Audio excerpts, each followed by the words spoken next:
Mom shouted, "You're ungrateful. Get out and never come back." So I left, clutching a small bag and holding back tears that burned my eyes. I didn't beg, I didn't turn around, I just walked out into the night knowing my life would never be the same again. What I didn't know was that this single moment would unravel years of buried lies. Lies my family thought I'd never be brave enough to expose. Before we continue, please make sure to subscribe to the channel so you never miss stories like this. And tell me in the comments, where are you watching from? I'd really love to know. My name is Olivia, I'm 26 years old, and this is the story of how my own family broke me, how I lost everything in one night, and how, step by step, I turned that pain into power and found the revenge they never saw coming. That night, I remember my hands trembling as I held the strap of my duffel bag. It wasn't heavy, just 2 pairs of jeans, a few shirts, my old laptop, and a toothbrush. But to me, it felt like it carried the weight of my entire life.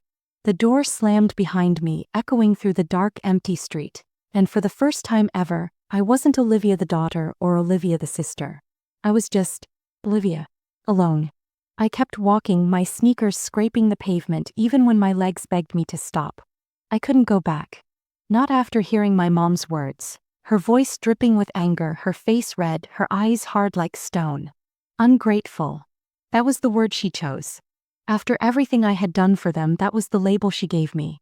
I wanted to scream that it wasn't fair. That I had sacrificed more than anyone in that house. That I had been the one who worked extra shifts, the one who gave up college parties, the one who stayed home when my friends traveled, just so my family would be okay. But none of that mattered. In their eyes, I would never be enough. By the time I reached the corner of our street, I stopped under the flickering streetlight and let the tears fall. My phone buzzed in my pocket. One missed call from my best friend, Sophie. My thumb hovered over the screen, but I didn't answer. I couldn't explain yet. I didn't even have the words. Instead, I found myself walking to the bus station. I had no plan, no destination, just the desperate urge to be anywhere but home. The neon lights of the ticket booth made my head ache, but I managed to whisper, "One ticket. Downtown." The ride was silent except for the rumble of the bus engine and the occasional cough from the old man a few seats behind me. I pressed my forehead to the cool glass window, watching the city blur past. It was strange, how the world just kept moving, completely unaware that mine had just collapsed. When I finally reached downtown, I checked into a cheap motel. The wallpaper was peeling, the sheets smelled faintly of bleach, and the lock on the door rattled when I turned it. But it was mine. For the first time in years, I had a space where no one could scream at me, no one could order me around, and no one could make me feel small. I sat on the edge of the bed, staring at my reflection in the cracked mirror across the room. My face was blotchy, my eyes swollen, my hair messy from the night air. But what I saw wasn't weakness, it was freedom. Broken, yes. Scared, absolutely. But free. The next morning, I woke to sunlight streaming through the thin curtains. For a second, I forgot where I was. I reached for my phone instinctively, expecting a good morning text from my mom, or at least a reminder to pick up groceries. But there was nothing. Just silence. Until the messages started pouring in. Missed calls from mom. Texts from dad. Even a half-hearted "you okay?" from my brother Ethan, who never cared about anyone but himself. My chest tightened. Part of me wanted to answer, to run back, to pretend last night had never happened. But another part of me, the part that had been crushed, ignored, and used for years, refused. I didn't reply. Instead, I opened my laptop and searched for jobs. My old savings account had barely enough for 2 weeks of motel rent. I needed something fast. I applied to waitressing jobs, retail, anything I could find. Within hours, I had an interview lined up at a small cafe a few blocks away. That cafe became my lifeline. The smell of fresh coffee, the hiss of the espresso machine, the sound of laughter and clinking cups. It was like stepping into a new world. The owner, Maggie, was kind and tough all at once. She hired me on the spot, saying, "You've got determination written all over you." I like that. For the first time in years, someone saw me. Not as a burden. Not as the ungrateful daughter. Just as Olivia. The weeks passed and slowly I built a rhythm. Morning shifts at the cafe, evenings at the motel, late nights studying online courses I had always dreamed of but never had the freedom to pursue.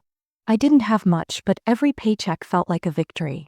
And yet, every night when I lay in bed staring at the cracked ceiling, the ache in my chest returned. Because no matter how strong I tried to be, I couldn't shake the question. Why did my own family throw me away so easily? That question haunted me. It wasn't until one evening when I returned to the motel and found a thick envelope shoved under my door that I began to understand. My hands shook as I tore it open. Inside were photocopied documents, bank statements, legal papers, handwritten notes. No name, no explanation. Just evidence. Evidence that my family had been hiding something huge from me. Something about money, property, and lies that stretched back years. I sat frozen on the bed, my heart racing. Every line I read felt like a punch to the gut. The betrayal ran deeper than I ever imagined. They hadn't just abandoned me. They had been using me. And in that moment, something inside me shifted. I wasn't going to cry anymore. I wasn't going to beg for their love. I was going to find the truth. And when I did, I was going to make sure they regretted every single time they called me ungrateful. I sat on the motel bed, the papers scattered all around me, my fingers trembling as I flipped through them again and again. Every page confirmed what I didn't want to believe. My family hadn't just pushed me out because of an argument. They had been pushing me out for years in small, deliberate ways, all to keep me from discovering the truth. The bank statements were the first clue. Money transfers between my father and people I had never heard of. Large amounts, thousands of dollars disappearing and reappearing in different accounts. Then came the legal papers. Documents with my mother's signature transferring property that, on paper, was supposed to be shared by all of us. Shared by me. My chest tightened as I realized what it meant. They had cut me out. Every sacrifice I had made, every hour I worked to help with bills. It hadn't been for the family. They had been for them. They were using me, covering their tracks, making sure I stayed too busy, too loyal, too guilty to notice. And the notes, those were the worst. Handwritten by my brother Ethan. Careless lines that made my blood boil. She won't find out. She's too naive. We'll split it when she's gone. When she's gone. I dropped the papers, my heart pounding so hard it echoed in my ears. They had planned this. Mom's screaming that night wasn't just anger. It was strategy. It was the perfect excuse to shove me out and wash their hands of me once and for all.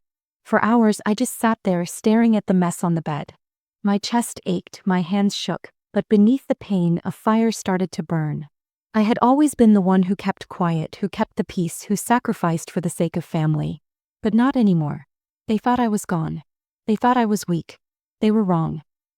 The next morning I went back to the cafe, forcing myself to smile as I poured coffee and took orders. But inside I was planning. Every customer who walked in, every plate I carried, it all blurred.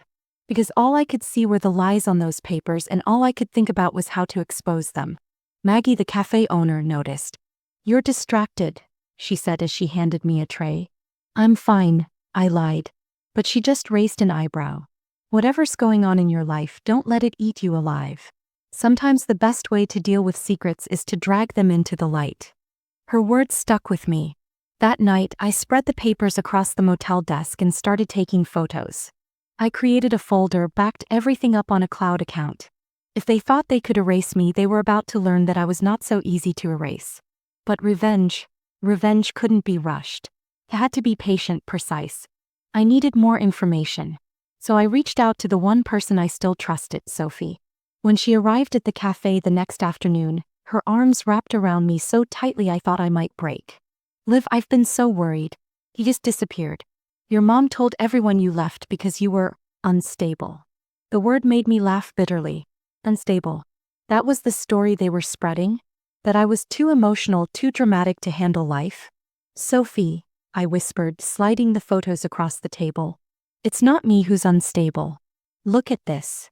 Her eyes widened as she scrolled through the images. "Oh my God. Liv, this is serious. Your family, this is fraud. This is theft." "I know." My voice was steady now, even though my hands weren't. "And I'm going to prove it." The weeks that followed were the hardest of my life.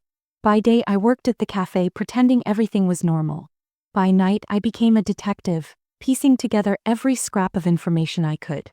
Sophie helped me dig into public records, property files, even old newspaper clippings. And slowly, the full picture came into focus. My father had inherited land years ago. Land that was supposed to be divided between his children. Instead, he sold it quietly, funneled the money through shell accounts, and split it between himself, my mother, and Ethan. My name, my share, had been erased from every document. Erased like I never existed. It wasn't just betrayal. It was theft. And now, it was going to be exposed. The opportunity came sooner than I expected.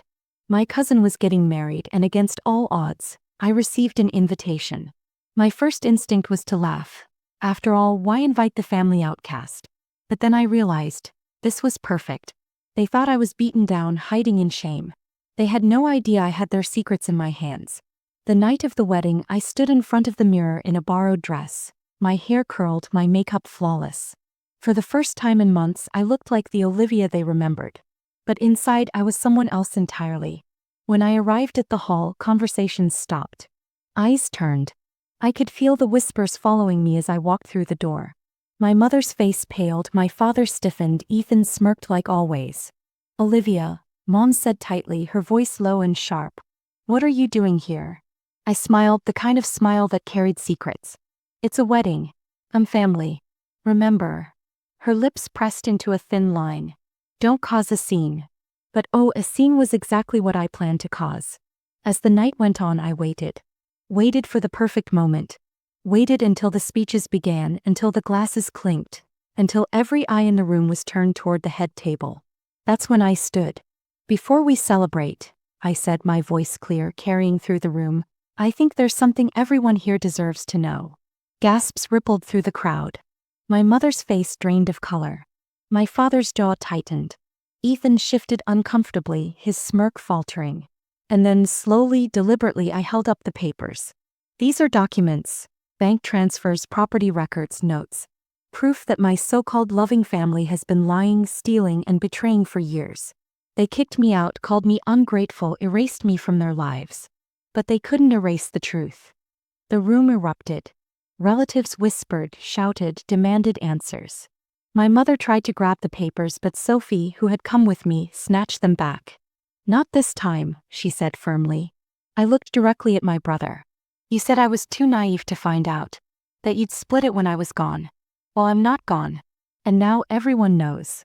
Silence followed. Heavy, suffocating silence. Then came the questions, the accusations, the chaos. My family's carefully built image crumbled right there in front of 100 people. And for the first time in years, I felt something that wasn't pain or fear. I felt power. That night, as I left the wedding hall with Sophie by my side, the cool night air filled my lungs, and I realized, this wasn't the end. It was only the beginning. They had taken so much from me. My trust, my love, my years of sacrifice. But now I had taken back the one thing they never thought I would find: my voice. And I was going to use it. Because revenge wasn't just about payback. It was about finally stepping out of the shadows they had forced me into, and proving that I was more than their scapegoat. I was Olivia. And I wasn't afraid anymore. When I woke up the next morning after the wedding, my phone wouldn't stop buzzing. Dozens of missed calls, texts, and voicemails.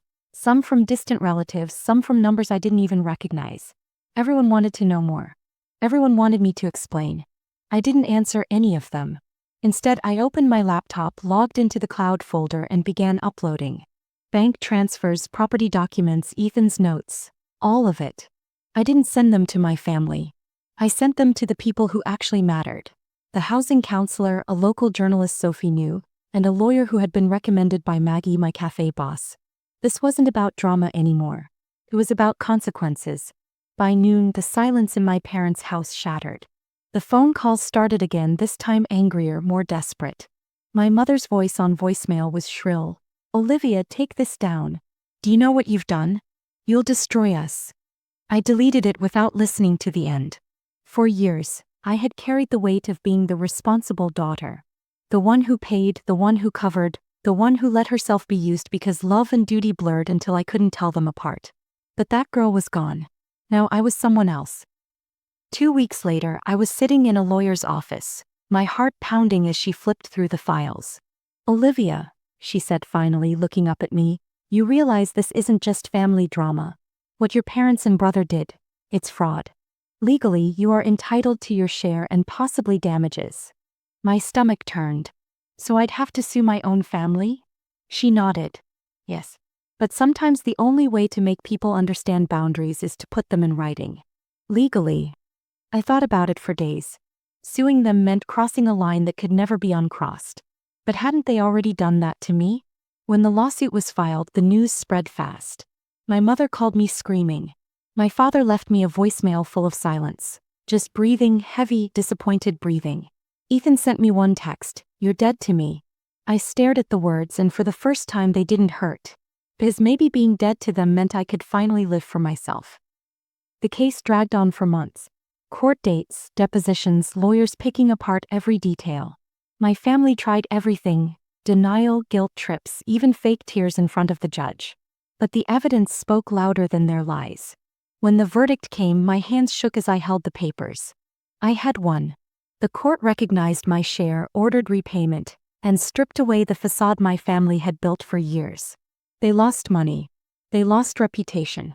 And I finally was free. The settlement wasn't millions, but it was enough. Enough for me to stop living in the motel, to put down a deposit on a small apartment of my own. Enough to replace the years of paychecks I'd sacrificed. Enough to remind me that I mattered. The first night in my new apartment, I sat on the floor eating takeout, boxes still unopened around me. The silence was heavy, but it wasn't lonely. It was mine. For the first time, every corner of the room belonged to me. Months passed. Ethan didn't speak to me. My parents pretended I didn't exist. Family gatherings went on without me, and maybe they always would. But every time guilt tried to creep in, I reminded myself. I didn't destroy the family. I revealed what was already broken. One Saturday morning, I was sweeping my tiny kitchen when my phone buzzed. A message from an unknown number. "Olivia. It's Ethan." My heart jumped. For a second, I almost deleted it. But curiosity won. "I got a job. It's not much, but I'm trying. I know you hate me, but I just thought you should know." I sank into a chair, staring at the words. Hate him? No. I hated what he'd done, the choices he'd made, the way he'd laughed at my pain. But maybe, deep down, a part of me still wanted him to grow. I typed back slowly. "Good. Keep climbing. Don't expect me to catch you if you fall. But I hope you don't." No reply came. And that was okay. One evening, Maggie closed the cafe early and insisted on celebrating. "To new beginnings," she said, raising a glass. Sophie cheered beside me. "To Olivia finally living for Olivia," Sophie added. I laughed, warmth filling my chest. For years, I thought family was supposed to be the people who shared your blood. But sitting there between Maggie and Sophie, I realized something I wished I had known long ago. Family isn't just blood. Family is the people who show up, who stand by you when the world collapses, who remind you that you're not crazy when everyone else calls you ungrateful. And I had found that family, even if it wasn't the one I was born into. 6 months later, I got a letter in the mail. Not a text, not a voicemail, a letter. The handwriting was shaky but familiar. "My father. Olivia," it read. "We lost everything. The house. The money. Your mother blames you. I don't. I blame myself. I should have remembered more. I should have chosen better. I don't expect forgiveness, but I hope you're okay." That. Tears blurred my vision as I folded the paper. I didn't write back. Not yet. Maybe not ever. But I tucked the letter in a drawer, not because I forgave him, but because it reminded me of something important. I wasn't the ungrateful one. I wasn't the problem. I was the proof that even in the messiest, most painful families, someone can break free. Someone can refuse to be erased. Someone can turn betrayal into strength. And that someone was me. The last time my mother saw me, she screamed that I was ungrateful and told me to get out and never come back. She was half right. I did get out. But as for never coming back, I came back stronger. Not to them, but to myself. And that's a place I'll never leave again.